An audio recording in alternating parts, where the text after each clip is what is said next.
Hello, good morning everyone. For today we're going to look at a book titled Animorphs, written by K.A Applegate. This is the first book called The Invasion, and I'm going to read to you one chapter. Chapter 1. My name is Jack. That's my first name, obviously. I can't tell you my last name. It will be too dangerous. The controllers are everywhere. Everywhere. And if they knew my full name, they could find me and my friends. And then, well, let's just say I don't want them to find me. What they do to people who resist them is too horrible to think about. I won't even tell you where I live. You'll just have to trust me that it is a real place, a real town. It may even be your town. I'm writing this all down so that more people will learn the truth. Maybe then somehow the human race can survive until the Andalites return and rescue us, as they promised they would. Maybe. My life used to be pretty normal. Normal, that is, until one day, night, at the mall. I was there with Marco, my best friend.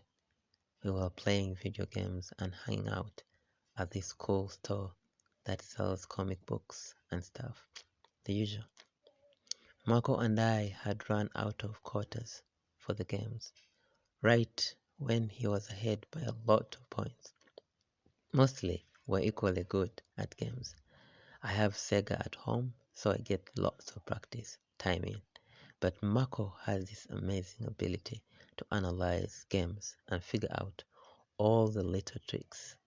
So sometimes he beats me. Or maybe I just wasn't concentrating very well. I'd had kind of a bad day at school. I tried out for the basketball team and I didn't make the cut.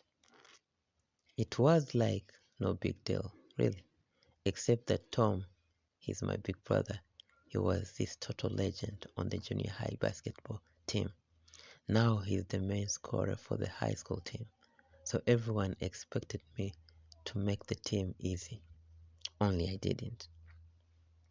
Like I said, no big thing. But it was on my mind just the same. Lately, Tom and I hadn't been hanging out as much. Not like we used to. So I figured, if I got this all position on the team, well, anyway, we were out of money and getting ready to head home when we ran into Tobias. Tobias was, I guess he's still kind of a strange guy. He was never at school and he wasn't the toughest kid around, so he got picked on a lot. I actually met Tobias when he had his head in a toilet. There were these two big guys holding him down and laughing while they finished sending him. Tobias' struggling blonde hair swirling around the bowl. I told the creeps to step off, and ever since then, Tobias figured I was his friend. "What's up?" Tobias asked. I shrugged. "Not much. We're heading home." "Out of quarters?" Marco commented. Certain people keep forgetting that the sheer stroll shows up right after you cross the nether chord. So certain people kept losing the game and losing a quarter. Marco kept jerking his thumb at me just in case Tobias couldn't figure out what he meant by certain people. "So like, maybe I'll walk home with you guys," Tobias said. I said, "Sure, why not?" We were heading for the exit when I spotted Rachel and Cassie. Rachel is kind of pretty, I guess. Okay, she's very pretty. Although since she's my cousin, I don't really think about her that way. She has blonde hair and blue eyes and that kind of very clean, very wholesome look.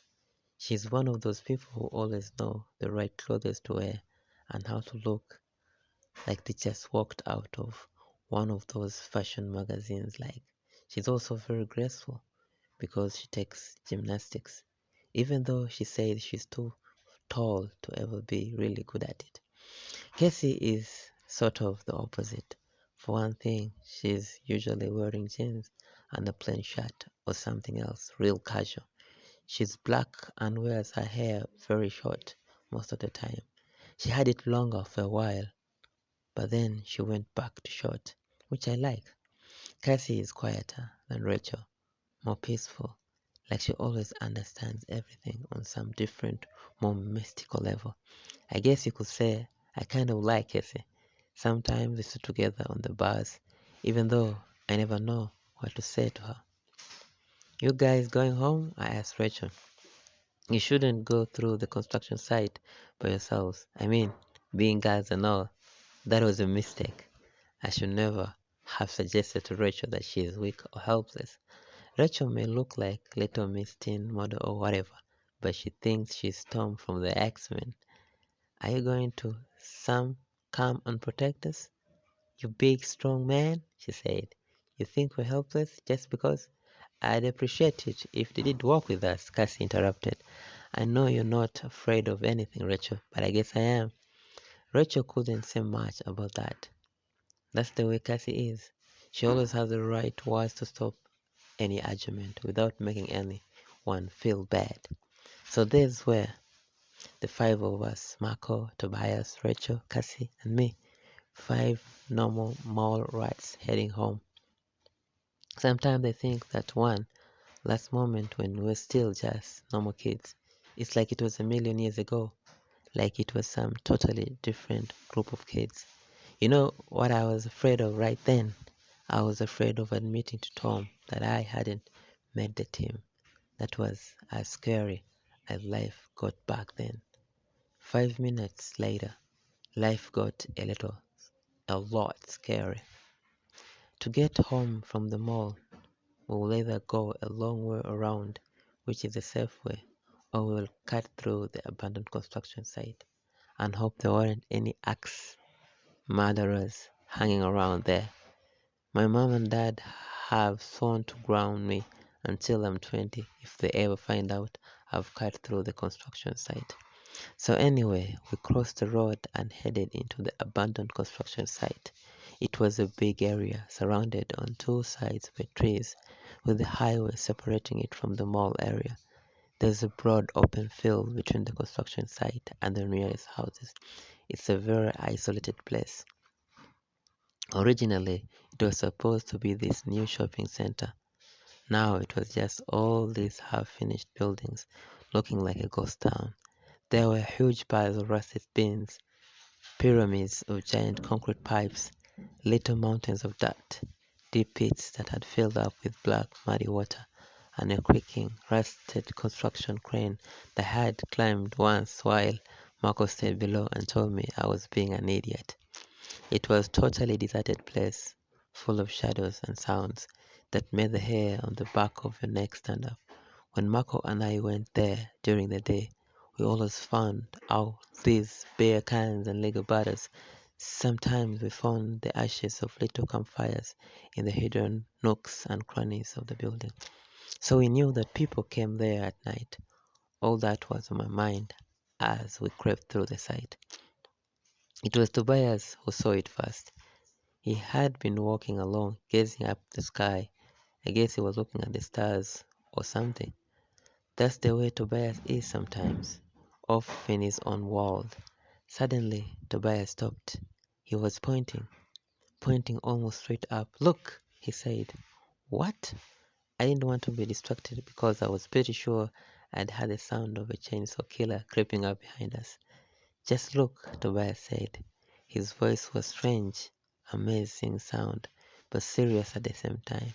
So I looked up, and there it was, a brilliant blue-white light that scooted across the sky, going fast at first, too fast for it to be an airplane, then slower and slower. What is it? Tobias shook his head. I don't know. I looked at Tobias, and he looked back at me. We both knew we thought it was, but we didn't want to say it. Marco and Rachel would have laughed, we figured, but Cassie just blurted it right out. It's a flying saucer. And that is the end of chapter 1 of the Animorphs invasion. Stay tuned for chapter 2.